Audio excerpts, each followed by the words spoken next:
એટલે અમુક લેખકો એવા હોય કે એ તમને શેરાની માફક ઉતરી જાય, ત્યારે બીજા લેખકોને ચાવવા પડે, બચાવવા પડે. અને એ આપણી કસનસીબી છે મારી દ્રષ્ટિએ કે આપણને બંગાળી કે મરાઠી જેવો પ્રેક્ષક વખતે વાચક હોય, ગુજરાતી વાચક આપણને એક શાયદો મળ્યો નથી. એટલે બાબુભાઈનું સાહિત્ય ન સમજાય તો એમાં વાંક બાબુભાઈનો નથી કાઢતો, પણ પ્રેક્ષકોનો કે વાચકોનો વાંક વધુ છે એવું મને લાગે. કારણ કે એને માટેની થોડી તૈયારી આપણે કરવી જોઈએ, અને તો જ આપણે એમને માની શકીએ. મારું જે આ વક્તવ્ય છે બાબુભાઈના સાહિત્ય ઉપર, એ વક્તવ્ય વિવેચક તરીકેનું છે, તો હું વિવેચક મારી જાતને માનતો છું. અને ભાષા અથવા તો સાહિત્યનો કોઈ હું વિદ્વાન પણ નથી. મારો જે અભિગમ છે બાબુભાઈના સાહિત્ય વિશેનો, એ એક વાચક તરીકેનો, એક ચાહક તરીકે, as a lover of Babubhai literature, જે તો હું બોલી રહ્યો છું, એને એ સંદર્ભમાં તમારે બોલવાનું છે. મને બાબુભાઈના સાહિત્યનું આકર્ષણ અથવા તો લવ જે છે એનું મુખ્ય કારણ એ છે કે એક વેળા મારો સૌથી પ્રિયમાં પ્રિય લેખક જો મારે પસંદ કરવાનો હોય તો એ આલ્બર્ટ કેમ્યુસ. 1960-62માં 64માં જ્યારે હું એમએનો અભ્યાસ કરતો હતો અંગ્રેજી લિટરેચર, ત્યારે મેં કામોના બધા જ પુસ્તકો અત્યારથી યુક્તિ સુધી વાંચી ગયા. એના ઉપરના બધા જ જે બાયોગ્રાફી હતી એ પણ હું વાંચી. અને આ જે અસ્તિત્વવાદી સાહિત્ય છે, એ અસ્તિત્વવાદી સાહિત્યના થોડાક અંશો આપણને બાબુભાઈના સાહિત્યમાં જોવા મળે. બાબુભાઈના સાહિત્યમાં આધુનિકતાવાદ છે, અનુઆધુનિકતાવાદ છે, અસ્તિત્વવાદ છે, અને નિરીશ્વરવાદી તો અસ્તિત્વવાદીઓ હોય છે. એટલે આ ચારેયનું સંમિશ્રણ તમને બાબુભાઈના બધા પુસ્તકોમાં દેખાય. પણ કાનૂએ જે સાહિત્ય રચ્યું, કાનૂનું તમે જે બહુ ફેમસ છે આઉટસાઇડર, કે એનું રિબેર લો તમે, એ પ્લે, આ બધા પુસ્તકોની પાછળની ભૂમિકા જે છે, એ ભૂમિકા એની ફિલોસોફી ઓફ ધી એબ્સર્ડ. એને એક નાનો નિબંધ લખ્યો ફિલોસોફી ઓફ ધી એબ્સર્ડ ઉપર, મિથ ઓફ ધ સિસિફસ. તો એમાં મિથ ઓફ ધ સિસિફસમાં કામુ એમ કહે છે કે આપણું જીવન એ એબ્સર્ડ છે.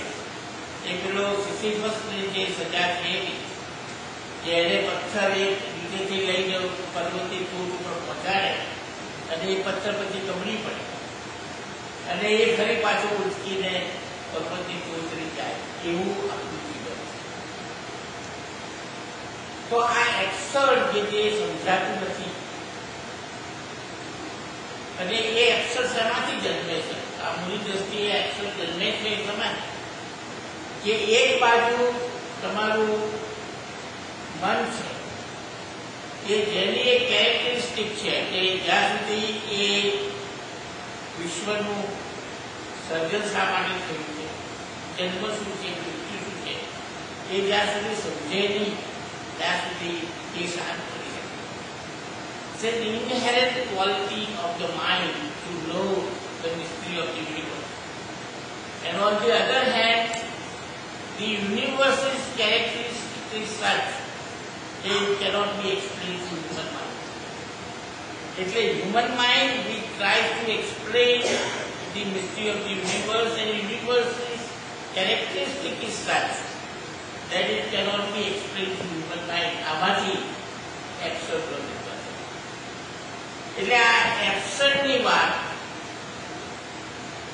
છિન્ન ભિન્નતાની વાત, નિભ્રાંતિની વાત જે ટી.એસ. એલિયટ વેસ્ટલેન્ડમાં કરે છે, આ ખંડિતતાની વાત, સિઝોફ્રેનિયાની વાત,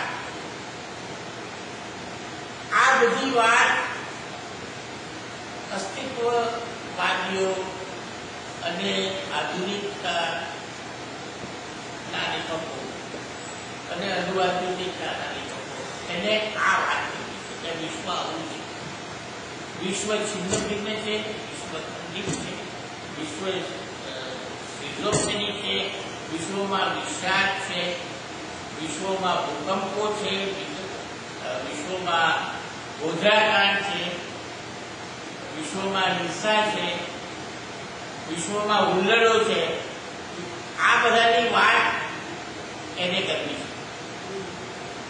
પણ કાનૂનીઓ એક ટીકા એ છે કે આ જે વાત એને કરવી છે, જે વસ્તુ છે, એનો વિષય છે, એ વાત માટેનું જે સ્વરૂપ એને પસંદ કર્યું કાબુએ, એને નવલકથાઓ લખી, એને નાટકો લખ્યા, પણ એ નાટકનું સ્વરૂપ તો નાટકનું શુદ્ધ સ્વરૂપ એને વાંચ્યું. એને જે નવલકથાઓ લખી એ નવલકથાનું શુદ્ધ સ્વરૂપ કાબુએ વાપર્યું.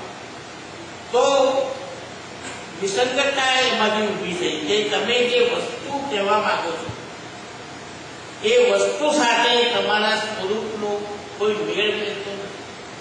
તમે વાત કરો છો છિન્ન ભિન્નતા, વાત કરો છો તૂટકતાની, અને તમારું આયોજન તો પેલું સરસ આયોજિત ઓર્ગેનાઇઝ બધું ફોર્મ છે. તો બાબુભાઈનું આકર્ષણ મને એ લાગે છે કે એમને જે વાત કરવી છે, જે વિષય જે એમને પસંદ કર્યો છે, એ વિષય સાથે એમને સ્વરૂપને એમનું સ્વરૂપ પણ છિન્ન ભિન્ન છે. એટલે તમે નિદ્રાલીઓ વાંચશો તો અસંબંધ લાગે. ચોથા પાના ઉપરનો મેળ 17મા પાના છે અને 18મા પાનાનો મેળ 51મા પાના ઉપર. એટલે એ મારું આકર્ષણ કે એમને સ્વરૂપ સાથે પ્રયોગ કર્યા. એટલે એમણે પોતાની નવલકથાની પ્રસ્તાવનામાં લખી છે. હવે આ એક અગત્યની વાત મને નોંધવા જેવી લાગી છે કે અધ્યાત્મની બાબતમાં એવું બને છે કે ગુરુનું સંપૂર્ણપણે છેડો પાડો છે. જો શિષ્ય હોય તો એ completely he surrender to the guru અધ્યાત્મ. તો સાહિત્યની બાબતમાં એવું નથી. સાહિત્યની બાબતમાં તો એ જ સાચો શિષ્ય કે જે ગુરુનું ખંડન કરે, પેલો ગુરુને સરેન્ડર થઈ જાય, આ ગુરુને અતિ કરી શકે. એટલે જ તમે જોશો કે રાવશંકર, આદિ, ચીનુ મોદી અને આદિ રાવશંકર તો ઉમાશંકરભાઈના ચેલા. ઉમાશંકરભાઈને ગુરુ તરીકે એ પૂજ્ય કરે અને તે છતાં રે મઠમાં એમણે ઉમાશંકરભાઈને સાચી. એટલે જે એ વખતનું સ્થાપિત સાહિત્ય હોય એની સામે રિબેલ, એની સામે બળવો જ કરે, વિદ્રોહ આ લોકો એ કરે. અને મને એવું લાગે છે કે બાબુભાઈ પણ કંઈક અંશે જે સુરેશ જોશીનું રૂપરચનાવાદ હતો એ રૂપરચનાવાદનો વિદ્રોહ એમને સફળતાપૂર્વક એમના સાહિત્ય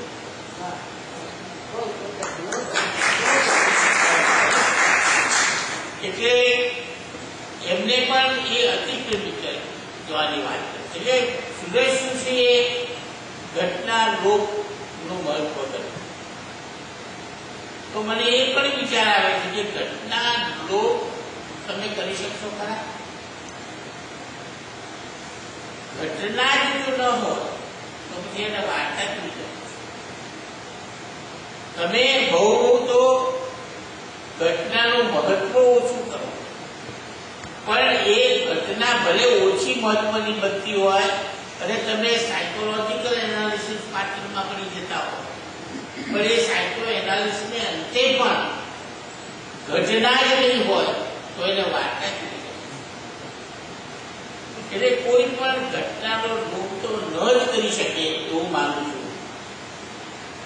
એ પ્રમાણે હું એ પણ માનું છું કે તમે સ્વરૂપનું ગમે તેટલું સ્વરૂપને ખેદાન મેદાન કરી નાખો, સ્વરૂપનું વિરચન કરો, રિકન્સ્ટ્રક્શન કરો, પણ કંઈક તો સ્વરૂપ બચવાનું. સ્વરૂપ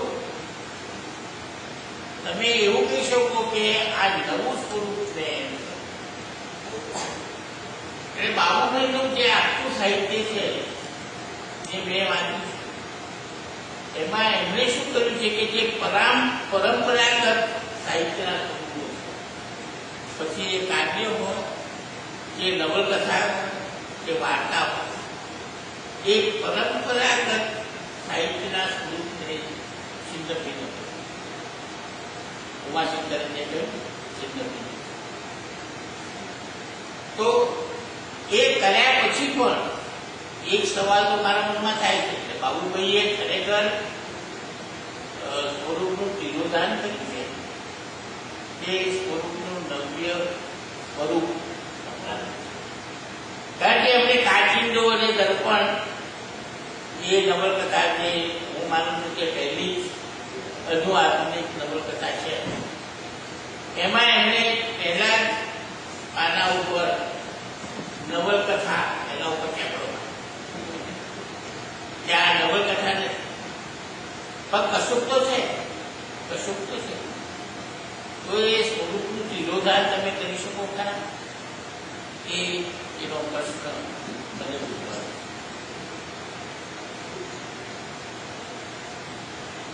બાબુભાઈને સાહિત્યના વાચક પછી મને એવું લાગે છે કે જેમ લાભશંકર ને અનુભૂતિ જે છે, અનુભૂતિ જે સૌંદર્યની છે, જેમ અધ્યાત્મને પામેલી વ્યક્તિઓને એ જે અનુભવ છે અધ્યાત્મનો, એ અનુભવ શબ્દ દ્વારા જેમ એ વ્યક્ત નથી કરી શકતા, એ બધા જ એ તમે પછી કૃષ્ણ હોય કે મહાવીર હોય કે બુદ્ધ હોય, એ અનુભૂતિજન્ય જે છે એમનો સત્યનો અનુભૂતિ છે, એ શબ્દ દ્વારા તો એ વ્યક્ત થઈ શકતી હતી. અને એમનો પ્રોબ્લેમ એ છે કે શબ્દ સિવાય બીજું કોઈ સાધન નથી. જે મનથી વ્યક્ત ન થઈ શકાય એને મનથી વ્યક્ત કરવાની વિધા છે. તો એ જાતની વિધા આ તો બધા નિરીશ્વરવાદીઓ, એટલે આ સત્યની અનુભૂતિની અભિવ્યક્તિની વિધા એમનામાં નથી. પણ કોઈ પણ અનુભવ તમે લો, સૌંદર્યનો અનુભવ, તો એ સૌંદર્યના અનુભવને શબ્દમાં વ્યક્ત કરો ત્યારે એ કેવી રીતે તમે કરી શકો? એટલે લાભશંકર કહે છે કે ડોલ શબ્દની કાણી ને ઉડા કુવાના પાણી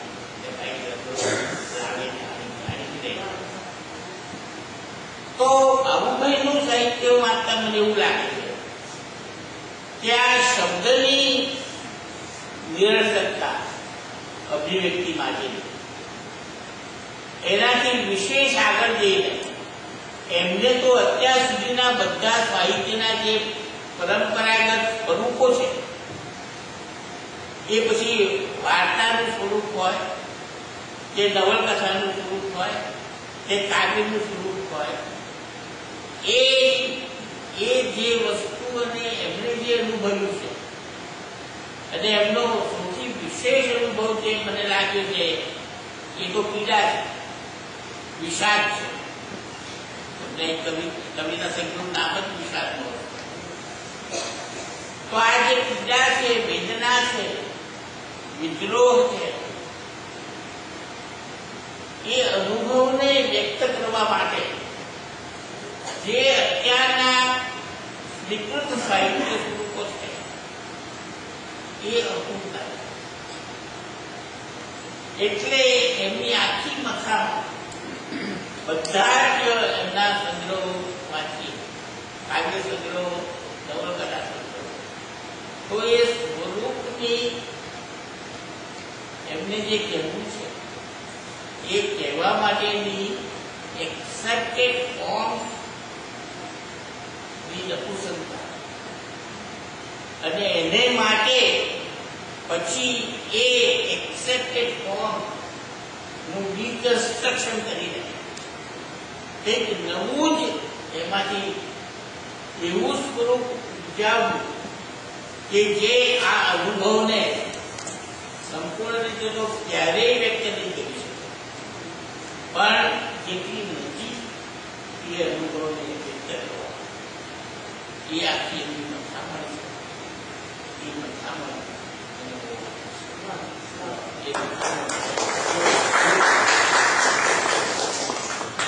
એટલે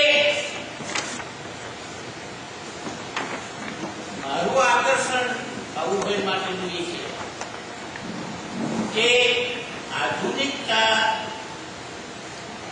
જે સાહિત્યમાં આવી, ટી.એસ. એલિયટે આધુનિકતાની શરૂઆત કરી એમ કહેવાય.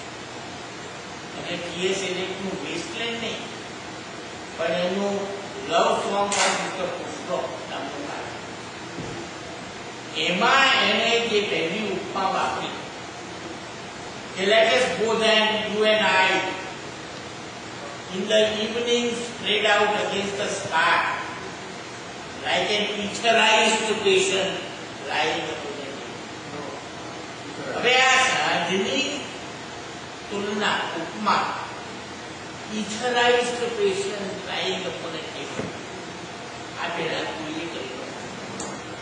આ આધુનિકતાનું આ પહેલું.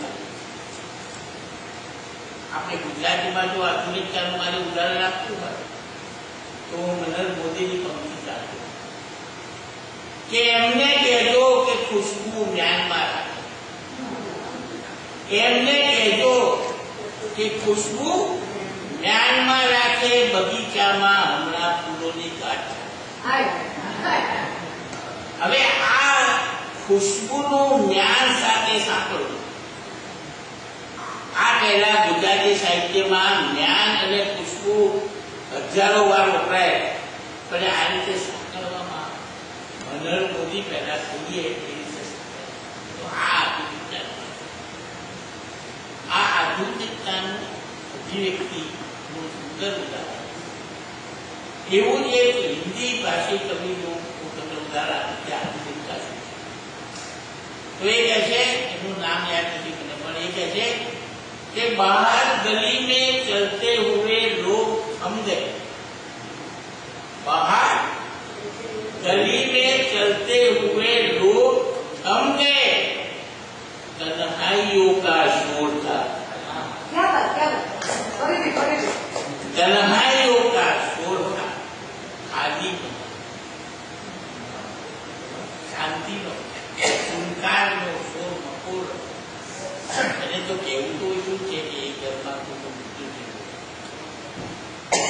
પણ આ અભિવ્યક્તિ, આ નવા પ્રતીકો, નવી ઉપમાઓની અભિવ્યક્તિ એ એક આધુનિકતા. બીજું અનુઆધુનિકતાના બે લક્ષણો. અનુઆધુનિકતા શું કરે છે કે એ નીચી ભૂમ તરફ પાછા વળવાની. અનુઆધુનિકતામાં પશ્ચિમના બધા વાદો, પણ એની અભિવ્યક્તિ એને પોતાની ભાષા, એ બીજી ભરમાં ઉકેલી ભાષાની એના દ્વારા એને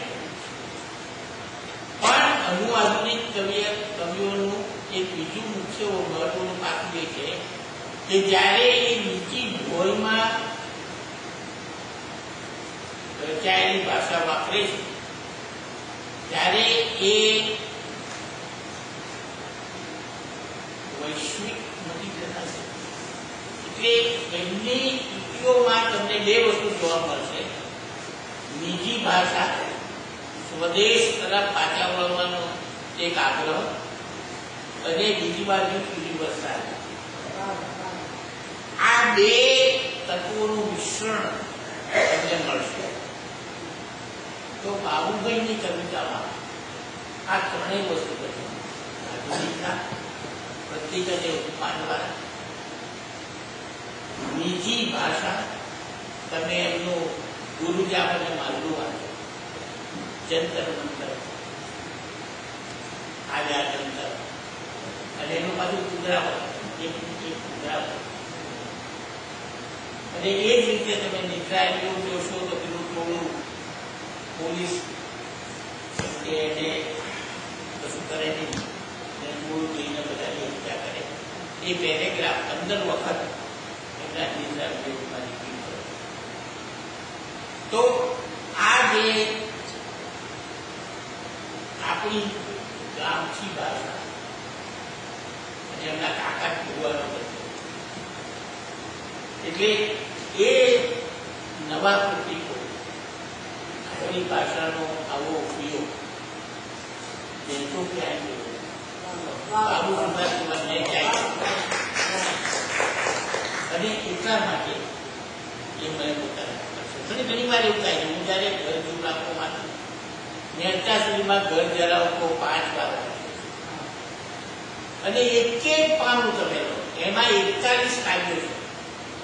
ઘર જુલાકોમાં 41 કાવ્યો છે, 4 ઉથલા છે, અને એ ઉથલાને હુમલો છે. ઉથલો બાબુભાઈએ હુમલા તરીકે. તો એવાનું એક પાનું તમે લો, એક પાનાની એક ઉપમા તમે લો. દાખલે કે ફિલાડેલ્ફિયામાં બરફ પડતો ત્યારે બાબુભાઈ શું કહે છે કે ચાંદીમાં બોલેલું ચાંદીમાં બોલેલું રૂમનું પાને પાને, પંક્તિએ પંક્તિએ તમારે રોકાવું જ પડે. ખરેખર પાડે છે કે રોકાવો. આવી ઉપમા તમે ક્યાંય બીજે સાંભળી છે? ક્યાંય બીજે સાંભળી છે આવી ઉપમા? તો મને તો ઘણી વાર એવું થાય કે આ જાતનું શબ્દ ઉપરનું, શબ્દ ભંડોળ ઉપરનું ભૂલ છે. એક જ તુલના હું કરી શકું કે કોઈએ અંગ્રેજી વિવેચકે D.H. લોરેન્સના લખાણો વિશે લખ્યું કે D.H. લોરેન્સનું લખાણ કેવું છે, તો કે તમે બૂટ પહેરીને નહીં, તમે ચંપલ પહેરીને નહીં, પણ ઉઘાડ્યા આપો કે ઓસ બિંદુઓ જેના ઉપર છે એવા ટૂલ ઉપર ચાલો, અને એનો અનુભવ જે વ્યક્ત કરી શકે અને તમને પહોંચાડી શકે એ D.H. તો એવું મને જ્યારે જ્યારે મેં બાબુભાઈની કવિતાઓ ત્યારે મને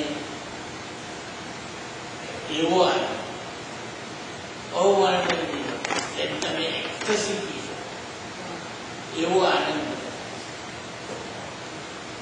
અને એટલા માટે બાબુભાઈની કવિતા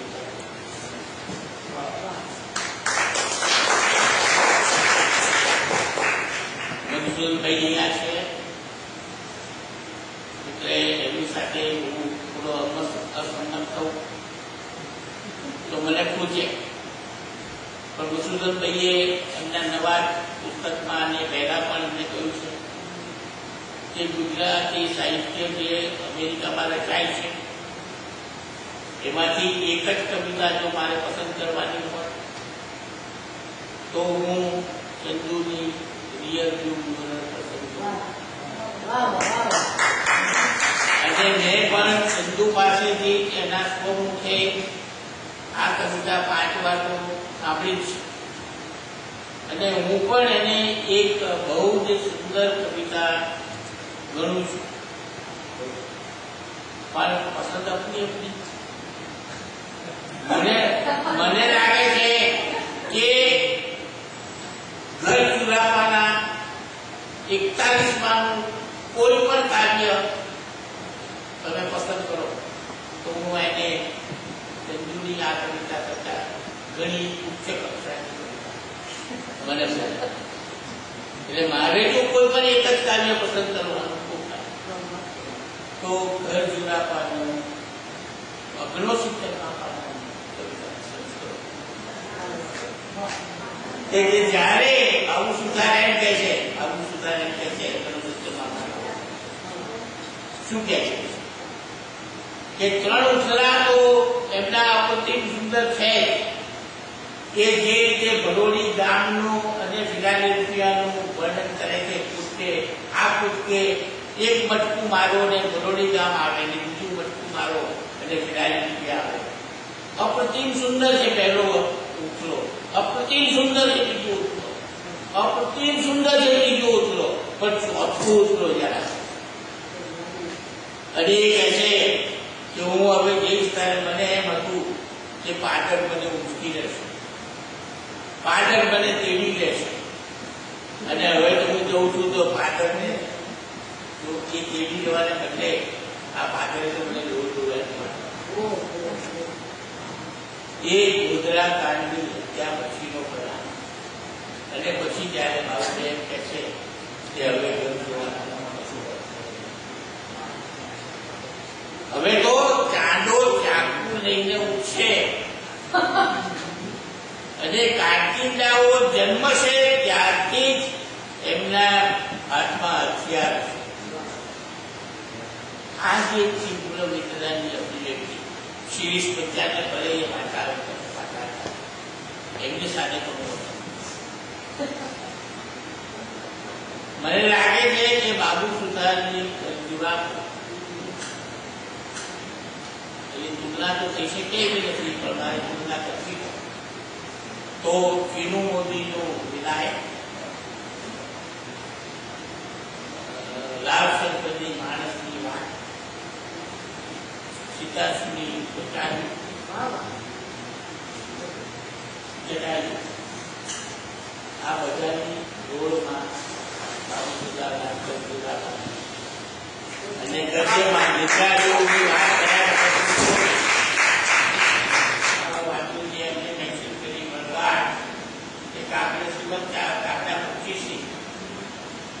બે તો અવશ્ય વાંચજો, બીજું શું નહીં તો બે તો અવશ્ય.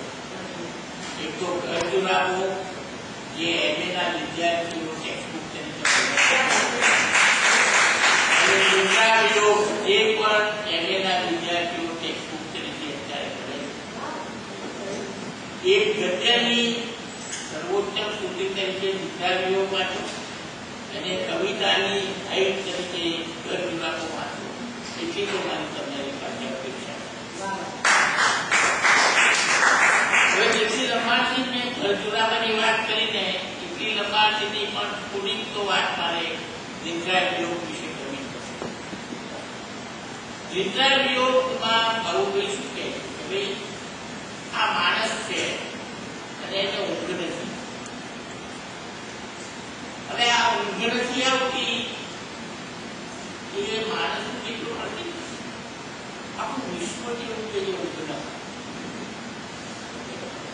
અમેરિકામાં એક અત્યારે આધુનિક જે કવિઓ છે મોડર્ન પોએટ્સ, એવા એક કવિ જૂથનું નામ પોએટ્સ ઓફ મલ્ટીપલ. એટલે એમ કે વિશ્વ જેવું છે કે ચક્કર બાબુને કહે છે કે વિશ્વ જેવું છે કે ઊંઘ ના આવે.